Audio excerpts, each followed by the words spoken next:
want to be forever young?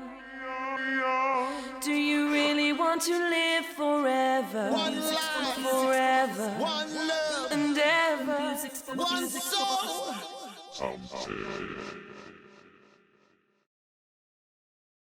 Today's January 28th, 2020. I'm BrentNally, and I'm here with Dr. Michael Fossel. Again, Dr. Fossel, thanks so much for being here. Thanks for joining me, Brent, and thanks for whoever's there watching all this.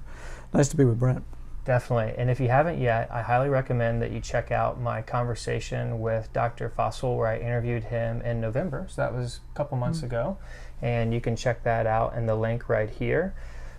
Before we get started, just want to share that we're in this really beautiful, quiet place here. And what hotel are we in? This is the Queen Anne Hotel in San Francisco. I chose it because it's not just your typical modern sterile hotel. It's kind of a funky place, built in 1890. First time I've ever been here, but I chose it for just that reason. And Dr. Fossel had a speech today, and he'll also be giving a speech or presentation tomorrow at Longevity Therapeutics, right? Correct. So before we jump into that, I want to make sure everybody, checks out the video of the previous interview if they haven't yet. In there, I have links to his books, but I want to plug those real quick. Dr. Fossel's published 3 books. And quick credentials, he also has a PhD and an MD, both from Stanford. The MD is from what, 1978 or so? 81. 81. It took me 2.5 years, and they actually paid me to do it, which was kind of fun. Huh. That's pretty awesome. So check out that video for lots more credentials and to learn a little bit more about Michael. But for now, we're going to focus on Longevity Therapeutics and then talk about some, we're going to expand upon some ideas that we talked about in the previous interview from Dr. Fossel about what he thinks is going to be the best shot at slowing, stopping, and reversing aging. But before we jump into that, maybe share with us a little bit about this conference and why you came here as the president and founder of Telocyte, what you're looking to get out of it, or share with people what you want people to really understand about the aging process of humans. Well, it's a tough question because we generally avoid longevity conferences just because it can be misunderstood sometimes.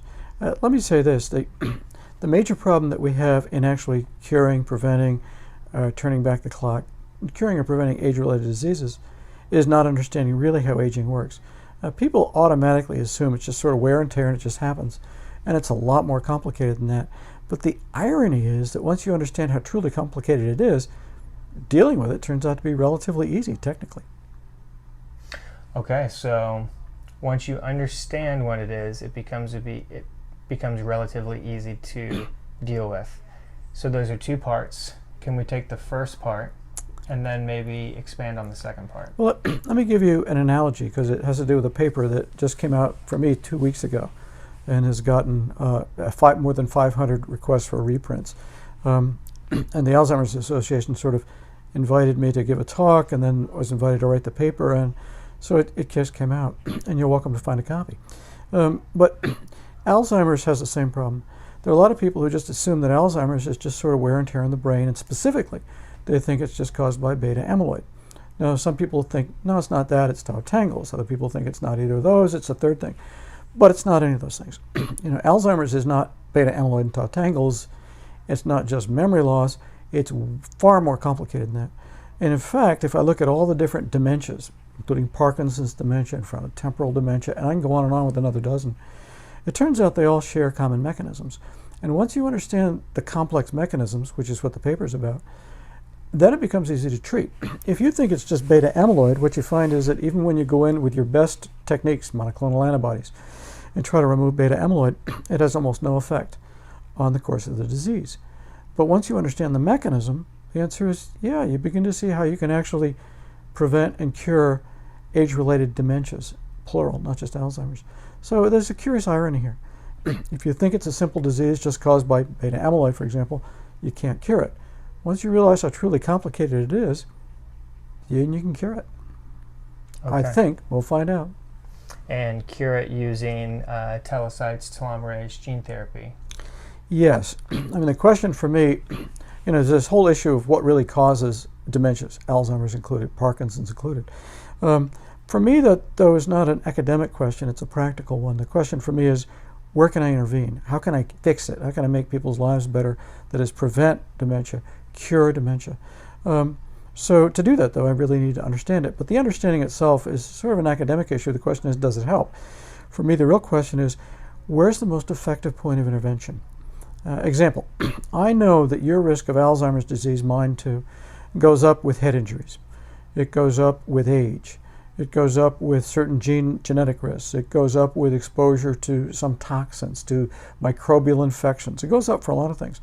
And all of those you can try to intervene. If I'm trying to lower your risk of Alzheimer's and you're a football player, I want better helmets. I want you not to have head injuries. But that's not 100% effective. Some people with no head injuries get Alzheimer's. Some people with lots of head injuries don't. The same is true of genetic risks. So my question is not, can we intrude and intervene somehow?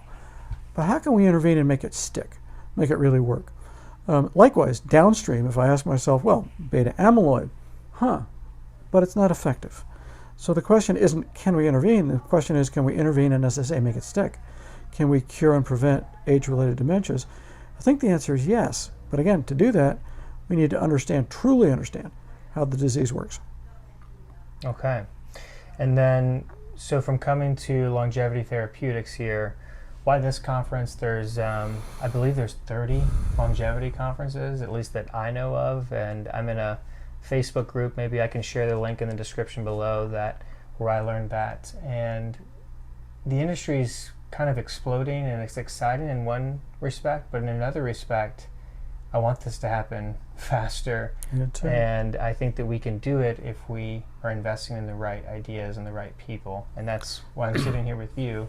So, why Longevity Therapeutics, and what do you hope to get out of this conference? I sort of got talked into it by our CEO in a sense. But Brent's right. The field is changing, and the problem is, for years it's been full of people who had magical thinking. They really thought you could cure aging with the right vitamin. No. They really thought you could cure it with the right meditation. No. But it also had a lot of people who didn't really believe you could ever affect the aging process. And the single major risk factor for age-related diseases is aging. And the question is, can we do something about aging, the aging process? And I think most people realistically felt that that was just silly. You can't do that. And again, people felt the same way about smallpox 500 years ago. They felt the same way about polio. They felt the same way about a lot of things in human history, medically speaking. And in every case, the answer is not that you can't do it, but that you can't do it unless you truly understand what's going on. Let me go back to an example, 500 years ago with smallpox. To truly be able to cure smallpox, you needed to understand what was causing it. If you thought it was caused by evil spirits and curses and demons, and some people did, or a number of other things, some people thought it was caused by eating seafood, all sorts of odd theories went around. And if you thought that, you weren't going to cure it. And the available technology in those days was herbal medicine.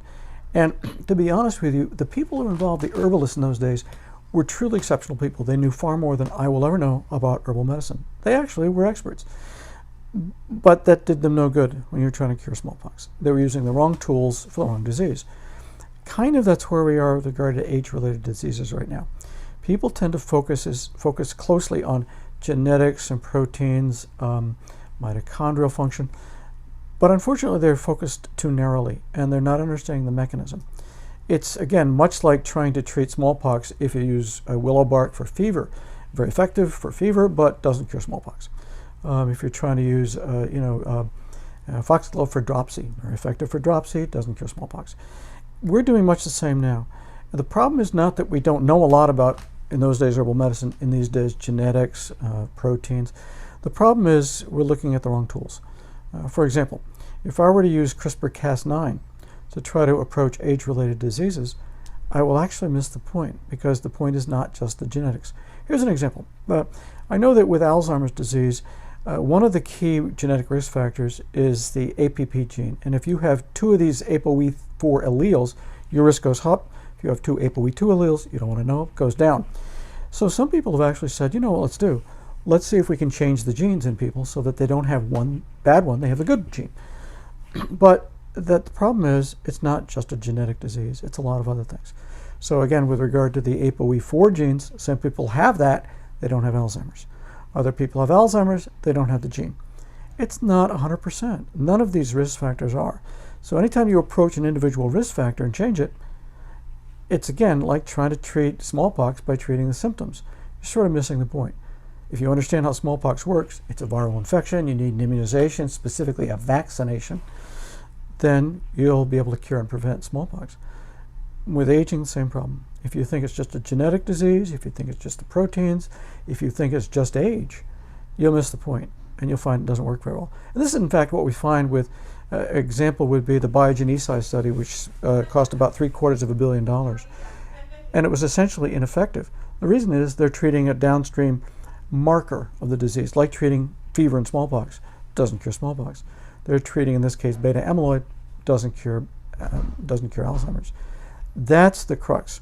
That's what we need to do, is change our understanding of really, truly, how age-related diseases work. They're not just genetic, they're not proteins, they're not vitamins, they're not a million things. You know, it is not true that these things cause aging or age-related diseases. It's far more complicated than that. But, again, the good news is once you begin to understand the complexity of the whole system, turns out intervention is relatively easy. Technically difficult, but conceptually pretty easy. Very well stated, Dr. Fossel. And check the show notes below, because I'm going to link a PubMed article from 2000, I believe was the year, where at Geron Corporation they did seem to reverse every biological marker of aging in fibroblasts, human skin cells. 1998, the Bodnar paper, was the first time that was ever done. If somebody ever says, will we ever reverse aging, the answer is, effectively, we did that 22 years ago in human cells, in vitro, that is in the lab, and then showed that we could reverse aging in human tissues now 20 years ago this year. First with skin, then with bone, and then with arterial tissue. First time we've ever done that in animals was 2011, partially. 2012, using a technique that I can use in people. Again, partially. We can get better at this, but we now know how to do this. And it does not involve simply changing a gene or changing a protein or changing the mitochondria. It's trying to reset the whole system to act like it did when you were healthier and younger. And it's, relatively speaking, easy. And this is using HTERT, the one that I was referring to, right? Yeah. Again, conceptually, it turns out to be pretty easy to do, and every time it's been done, it works very well. The problem is making it work as well as you'd like to in vivo, that is in you and I. And that involves, is sort of the cutting edge of gene therapy. Example, there are certain cells in your body, in your brain, for example, that I would like to be able to reset, and I can reset about 1 or 2% of them. Well, I still get a remarkable effect when we do this to animals who have the same sorts of problems we do. I can do it to people, but I'd like to get 100%, not 1 or 2%. Those are the sort of limitations we're dealing with, but we're getting better and better at it. So yes, we can reset the aging process, and more importantly, prevent and cure age-related disease. It's not the length of life that interests me, it's the quality of life that is critical. Definitely. And so it's really exciting to me that these things happened 20, 22 years ago in one respect, but it's also a little frustrating. And I especially think for you, who's been, in this world for probably just about as long as anybody who's in the world today, of longevity science, right? That's true. I'm saying how long you've been around and been following it and been active in it. Why do you think that more people aren't aware of this information, and why do you think we haven't already done this, in a human? And it's complicated. To give you another example, back in 1895, the world's most prominent, most well-known physicist was a guy named Lord Kelvin in the UK, and he said in 1895, we will never have heavier than air flight because it's impossible. Well, 8 years later on Kitty Hawk, the Wright brothers took off and proved it was possible. But given what Lord Kelvin knew, he was right. It seemed pretty obvious. You can't have heavier than air flight. You're heavier. Well, that's because he didn't understand the complexity involved. Aerodynamics, for example. And he was wrong. But that's where we stand with regard to aging. If you look at aging simplistically, the way Lord Kelvin did, very educated man, but wrong. If you look at aging that way, you will assume you can't fix, change, alter aging or age-related diseases. And you'd be right. But if you look at it the way the Wright brothers look at it, the answer is, yeah, you can. And, where we are is sort of where the Wright brothers were at Kitty Hawk. We haven't got much of an airplane. Stays up for a few seconds, but we've got the process figured out. Right now, the Wright brothers would be startled to see a 747, a 777 fly or get shot down. But that's the kind of thing that we're getting better at. It didn't take long after Kitty Hawk where we began to have flights that crossed the ocean. We are at Kitty Hawk. This is doable. So if I'm a regular Joe or Sally sitting around watching this on either my smartphone or maybe my house, wherever people are watching YouTube videos these days, and I feel like I'm understanding this and I get excited, what can I do to participate, the average person, to help out Telocyte's mission? Obviously we can do the obvious things like sharing this information with other people, but should we be writing to our congressman or something? Can the government help out in any way? What can we do? What are your thoughts on that in general? I don't know. For us at Telocyte, the single biggest obstacle is getting people to understand the complexity of this and the actual feasibility of this. Once they get over that, they get pretty excited and realize that, yes, we can do this. But to get the funding we need to move ahead, I've talked to the FDA. They're excited about it. They'd like to support us. Again, not letting us cutting any corners, but they want to see it done too. And when I deal with people who have Alzheimer's, we certainly like to get it done. We'll come back to that one. Mm-hmm. But it's a novel concept. Again, it's like trying to get people to invest in airplanes when it's just pre-Kitty Hawk. Not surprisingly, most people don't get it. And we need a certain amount of funding. That's true. And there are a number of people who said yes, but they're having trouble getting their own funding. Other people have said yes, but they don't have enough for us to get over the hump for doing this. So we'll get there. I wish it were faster. Okay, very well stated. And you're always the master of analogies. And I love analogies because it really, when they're done right, and you seem to do everyone right that I've ever heard you say, it really helps me click and helps me learn and see Thanks, how clear things Thanks. are. And so with that stated, from your presentation that you gave today, what has been the general feedback by folks? And so to paint the picture, this is Longevity Therapeutics conference today in San Francisco, down the street. So these are investors are here, but it's mainly scientists who are the ones actually speaking. Is that fair to say, or do you even know what the audience is? There are some MDs, some PhDs, a lot of people involved in biotech. But for me, the problem still is that they don't understand the complexity involved. Aging as a system, not just a single sort of thing that happens. I'll think of an example of this. A lot of people will say to me, what causes aging? There is no single cause of aging. It's not a cause. It's more complicated than that. It's sort of like asking, how big is blue? There's no answer, how big is blue? Aging is not a single thing that causes it. For example, telomeres don't cause aging. Cell senescence doesn't cause aging. Mitochondrial dysfunction doesn't cause aging. Genes don't cause aging.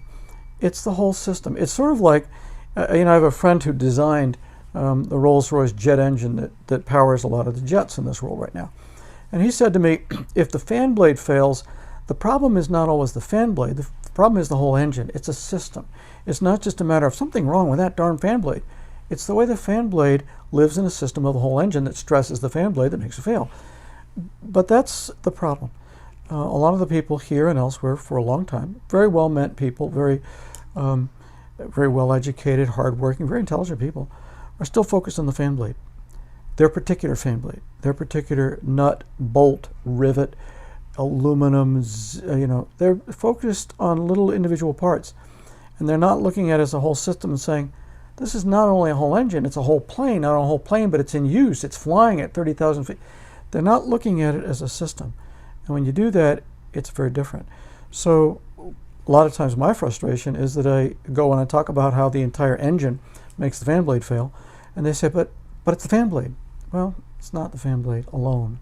It's more complicated than that. Again, if I ask the cause of a fan blade failing, the answer is it's not just the fan blade, it's the whole system, it's the way it works. Once we understand how aging and age-related diseases work, and we can, you begin to look at it a different way. You realize, again, it's a whole system. It's not as simple.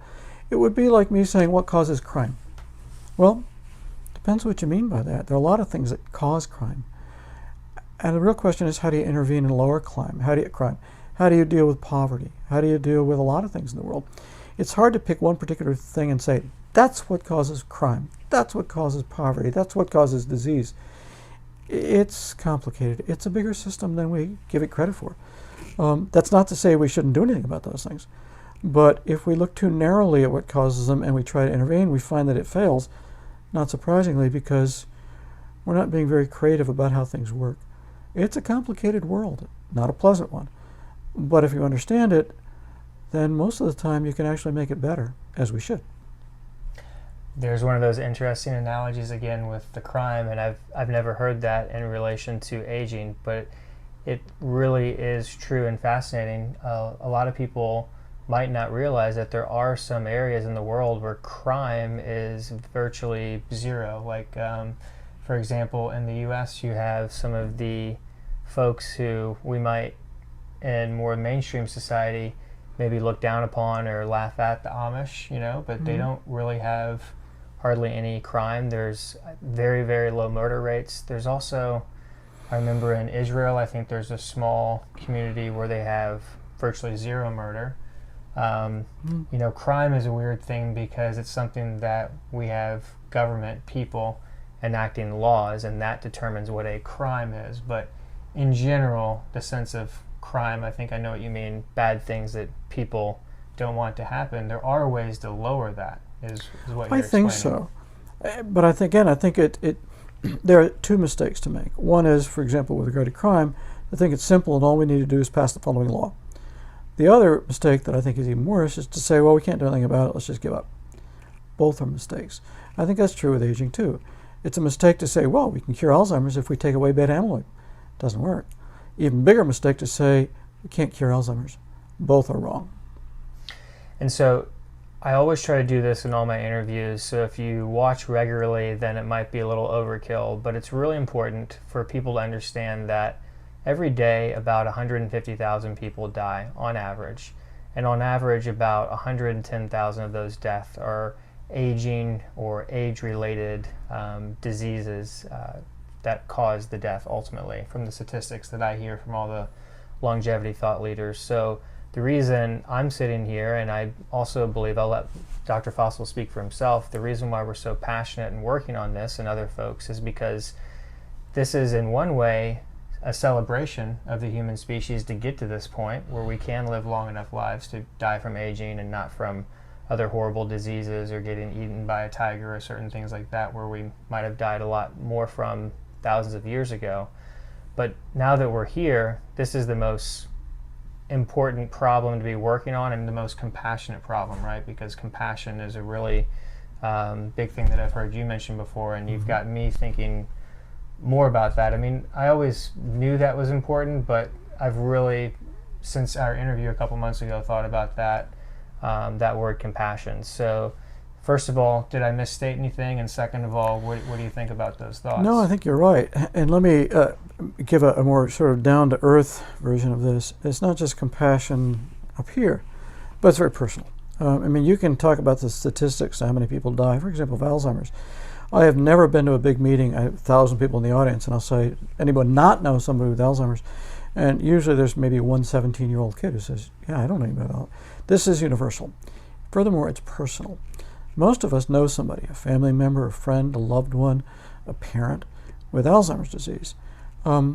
There is somebody I've known now for 30 years who actually in some ways got me into this field because he did some of the original work.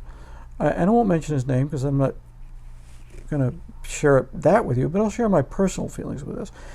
He was a friend for 30 years. Got me into this because he did some of the original work on genetics, having to do with the way that telomeres and so on play a role in aging. And his wife called me a week ago to say that he has moderate Alzheimer's disease.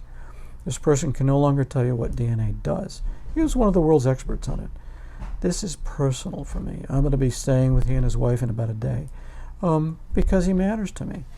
This is not simply compassion with a capital C. It's compassion with a small case c. It's me. These matter to me. These are people I know. They matter to most of us. Very well stated. Let's pivot for a moment and talk about right now. Today is again January 28th, 2020. something in the news that I honestly haven't been following that closely is the coronavirus that a lot of people are freaking out about. And some of my friends and family who've reached out to me asking about the coronavirus, I've been quite frankly busy the past few days or week, but I typically reply back to them and say, I'm generally not too worried about this, and I'm worried about something that's killing 110,000 people every single day. That's what I'm working on. Now, I saw your reaction there a little bit. Do you know much about the coronavirus? And this is the reaction I give. Yeah. This is the reply that I give to people because I'm trying to stimulate an emotional response to them, because I studied the mainstream media and mass media in college, and the media is really good at getting people to think about something or become fearful of something, and this is just the latest thing that people are talking about right now. If you're watching this video 2 years from now, we'll see what happened with the coronavirus. Past tense. Well, you could, if you want to put it in statistical terms and perspective, and you could point out that the fatality rate is a lot lower than MERS, that came out, the Mideast respiratory virus, and lower than SARS a couple of years ago. Doesn't matter. The death is death. My wife the other day turned to me and she said, how many people die, or how often do people die of Ebola? How often do people die of, in this case, coronavirus? And the answer is just once, and once is enough. No, the statistics doesn't matter. If it's your loved one who dies of one of these diseases, it's enough. Just once is enough. Thanks. Same is true of Alzheimer's disease. We can give you the statistics, but this is personal. Just once. Once is too many. Definitely. Hopefully I didn't come across it as undermining No, death or the coronavirus. Not that you ever would. Oh, I'm sorry about that. No worries. I was just, my general point is I'm trying to get people more interested in this problem of aging, and I'm using this as an opportunity because people have generally texted me and called me, some friends, and they know that I'm kind of interviewing longevity experts. Many of them are PhDs and MDs, so they kind of wanted my thoughts on it, and I said, honestly, I haven't been following it closely. I'm not too worried about it. I believe that our governments and our scientific thought leaders will be able to get this underhand and take care of it. But why don't you freak out about something that's killing 110,000 people every single day? And when I say freak out, I literally don't want people to freak out, because I know some people who are generally scared of aging. I know, but I don't want that to happen. But I mean, put it again in people's individual perspective, which is that most of us, I think, perfectly reasonably, don't believe you can ever do anything about aging. They figure that they may or may not get Alzheimer's, and they hate the idea, but they honestly don't believe there's much they can do to prevent it. But when they hear about something like coronavirus, their question is, can I buy a mask? Can I stay away from airports? What do I do? That's not an irrational question. And it's one of the reasons that most of us are less frightened of flying in an airplane, or less frightened of driving to work than we are flying in an airplane, is because you have the feeling that when you're driving, you can get some control of who's going to hit you. When you're in the airplane, you're just a passive passenger, and you don't know what will happen. Now, you're more likely to get killed in the car, but there's that feeling of control. I think that's true here, too. Alzheimer's is frightening, but what can I do? I'm in the plane. It's not up to me. I'm in the car. It may be more dangerous. Coronavirus may be less dangerous, but I've got some control at least, and it's something that's happening now. Maybe I can at least do the following: move to Alaska. I don't know what you do, but there is that sort of illusion of control, and that's natural. So since you brought that up, we did discuss, your thoughts on what folks can be doing to impact their own health span and lifespan right now. And I'm going to ask it again, but I'm going to dive a little bit deeper. And before that, I'm going to give a little caveat. So since our interview a couple months ago, my last interview was Dr. Alex Zavarkov. I think I pronounced that correctly. And he gave an answer that Bill Falloon also gave, and many others, which is they say immediately they believe you should get your blood work taken so you can at least see what your baseline is for personal medicine. Now, I personally don't have my up-to-date blood work. I feel generally healthy, but it's something I probably want to get around to doing.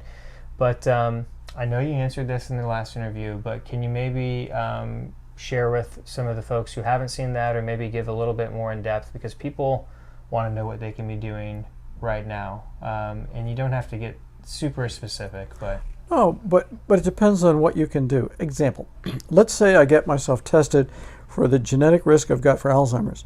All right, now what do I do with that? Nothing. On the other hand, let me give you an example from me. I have always been a fit and healthy person. I turned 70. I will turn 70 this year. Pretty healthy. And I've always had a low cholesterol, low blood pressure. But I had my blood tested the other day, discovered my cholesterol was up. And you're going to think this is funny, but it's absolutely true. I gave up eating a half a pound of bacon every morning for breakfast. I thought, maybe I shouldn't do that. All right, so my cholesterol's fallen dramatically. But you see what I mean? If it changes my behavior, it's worth doing. I really was eating half a pound of bacon every day. For how long? Oh, a while. But my point is, if it affects something you can do, yeah, it's worth doing. If all it does is tell you that the world's going to fall on your head and you cannot avoid it, I don't see the point of testing it. What a waste of money and pinpricks. Do it. But some things you can affect. Again, I decided to give up on half a pound of bacon. I don't miss it, actually. But you see what I mean? If you can do something about it, test it. If you can't, what's the point of knowing that? I think in general, the folks that I've interviewed, they do believe that there's things you can do. And so let me just bring that up real quick. So Dr. Alex Zavarenkov, when I interviewed him last Thursday, so maybe 5 days ago or so, he was down in San Diego at Human Longevity Inc. And he had just done a series of tests there that were, a few $1,000s for him, MRI, all these things, and I know what to do, yeah. Right, yeah. And maybe you can share some more details about that if you feel so inclined. But in any event, there is feedback on things that you can do from what they're recommending. And Dr. Greg Fay, I'm working with their team to hopefully interview him probably in February. They have their report where they've shown from the DNA methylation, and I know that we talked about that in our interview. You're not as, let's say, you're not as a biggest believer that actually reverse aging, but from what they've shown, just from 3 specific things that they gave to 9 men, they reversed the DNA methylation age about 2 years.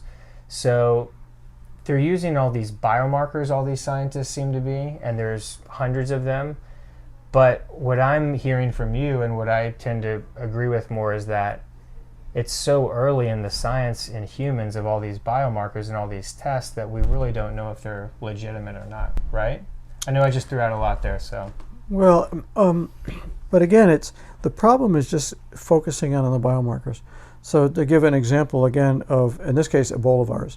If I have no idea what causes an Ebola infection, which is almost uniformly fatal if nothing is done about it, I see a bunch of symptoms and signs. You got a fever, you got some bleeding, you've got some headaches, you might have seizures. I can go on and list about 12 or 20 symptoms and signs.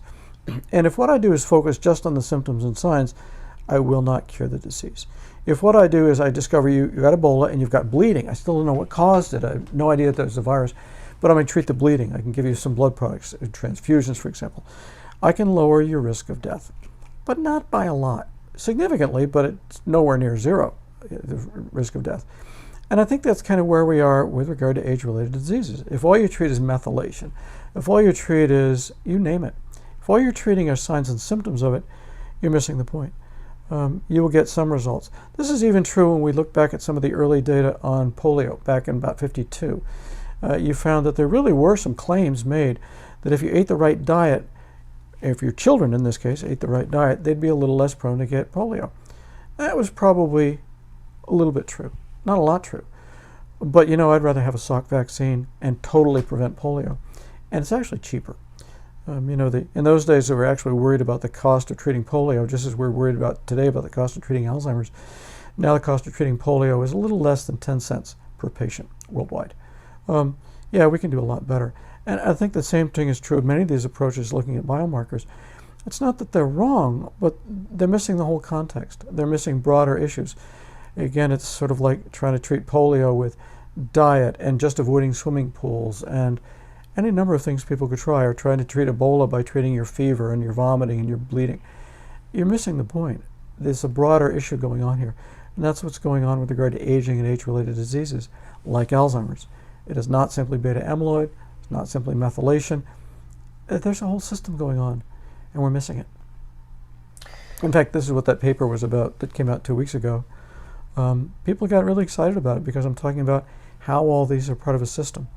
And it's, in the first 2 weeks it's had more than 500 reprint requests, which nobody's ever seen before. Right. Let's talk about the paper. Can I hyperlink that in the show notes for them? Or at least hyperlink to go to it. I'm not sure it's a free access one, although anybody who emails me, the copyright says that I can't give it away, but if somebody asks, I can give them a copy if they've asked. Okay. So you can do that. You can go, in fact, go on telocyte.com, and there's a place you can click, request a copy, and it gets sent to you. But the point is that, the Alzheimer's Association asked me to give this talk about the system. The question was, why do so many things fail? And I said, because we're not looking at it the right way. And then the editors asked me to write the paper, and I did. And people have gotten excited about it. Again, not everyone agrees with it, but I'm not sure I agree either. The question is, does it work when we take it to clinical testing? We'll see. But the model makes sense, and it does explain why other approaches fail. It's consistent with all the known data. It predicts the exact failure rate you get when Eli Lilly and Biogen fail. We'll see, but it should work. We'll take it to human testing, and we'll prove it. Okay, so check the description below, check the show notes. It's on Telocyte's website. I'll have a link in there that you can go to and request a copy or see the copy directly through Telocyte. I think it's on the home page. Last I looked, there's a little place that said if you want more information about it, click here. Then it simply asks you to fill in your email address, and it sends you a PDF file of it. Okay. Again, as long as you ask for it, you can have a copy. I just can't give you one otherwise. I can't post it online. That's the copyright. Okay. Awesome. Oh, and I got to tell you, it's a complicated paper. It's not easy reading. It wasn't meant to be easy, but it was meant to be almost complete. I could have gone on for a whole other book. I sometimes suggest that people look at Figure 7, skim the rest, and have a glass of wine.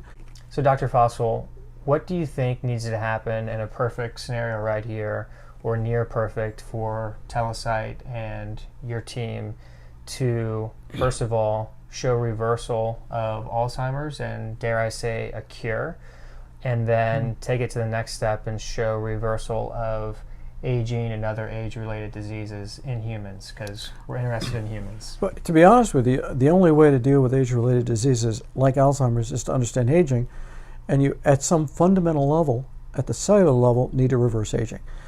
You can't cheat any other way. You have to actually understand aging and fix it at the cellular level.